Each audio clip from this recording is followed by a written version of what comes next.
अन्य महत्वना समाचार पर एकવાર નજર કરીશું। મહાયુદ્ધને લીધે ભારતીય શેર બજારમાં હાહાકાર જોવા મળી રહ્યો છે। સપ્તાહના અંતિમ દિવસે શેર બજારમાં મોટો કડાકો। આજે એક જ દિવસમાં રોકાણકારોના 9 લાખ કરોડ રૂપિયા ડૂબી ગયા છે, તો સેન્સેક્સમાં 1690 પોઈન્ટથી વધુનો કડાકો જોવા મળ્યો છે। નિફ્ટી 50માં પણ 480 પોઈન્ટથી વધુનો ઘટાડો જોવા મળ્યો છે અને શેર બજારમાં સતત કડાકાને લીધે રોકાણકારોની ચિંતામાં વધારો થયો છે।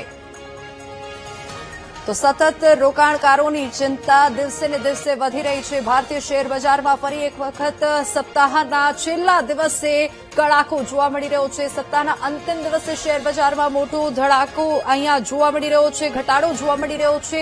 રોકાણકારોની ચિંતા સતત વધી રહી છે કે ક્યાં રોકાણ કરવું તે પ્રશ્ન સતત રોકાણકારોને સતાવી રહ્યો છે। ભારતીય શેર બજારમાં હાલની પરિસ્થિતિ પર જો આપણે નજર કરીએ તો નિફ્ટી 50માં પણ ઘટાડો જોવા મળ્યો છે।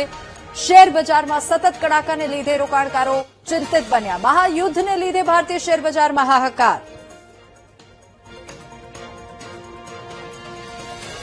આપણી સાથે વધુ વિગતો અને ચર્ચા સાથે માર્કેટ એક્સપર્ટ નિલેશ કોટક જોડાઈ ગયા છે। નિલેશભાઈ, ખૂબ સ્વાગત છે બીટીવી ન્યૂઝ પર।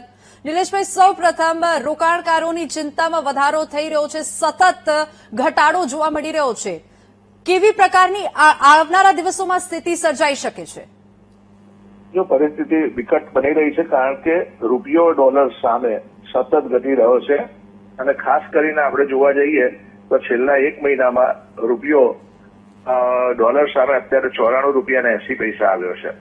આ સૌથી મોટી નેગેટિવ નિશાની છે અને આની બહુ જ મોટી ઇફેક્ટ જે બજાર પર પડી રહી છે। સાથે સાથે HDFC બેંક કે જેની અંદર FII અને DII નું રોકાણ એ 11 લાખ કરોડનું છે, એનો જે પ્રોબ્લેમ આવ્યો છે કે જે એમના ઇન્ટરનલ જે ન્યૂઝ આવ્યા છે અને એના કારણે FII આની ઉપર નેગેટિવ થઈ છે, એટલે હજુ પણ વધારે ખરાબી બેંક ખાસ કરીને HDFC બેંકનું 2 જગ્યાએ વેટેજ છે। 7% જેટલું નિફ્ટીમાં છે, 20% જેટલું બેંક નિફ્ટીમાં છે। એટલે જો HDFC બેંકમાં વધારે સેલિંગ પ્રેશર આવે તો મને લાગે છે કે બધું ખરાબી થાય। સાથે સાથે માર્ચ મહિનામાં 1,10,000 કરોડ રૂપિયાનું FII એ વેચાણ કર્યું છે।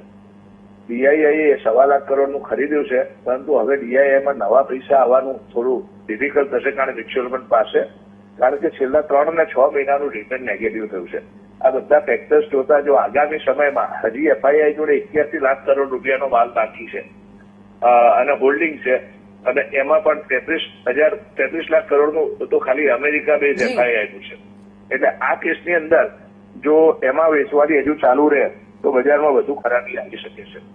જી નિલેશભાઈ, આપ અમારી સાથે જોડાયા તે બદલ ખૂબ ખૂબ આભાર।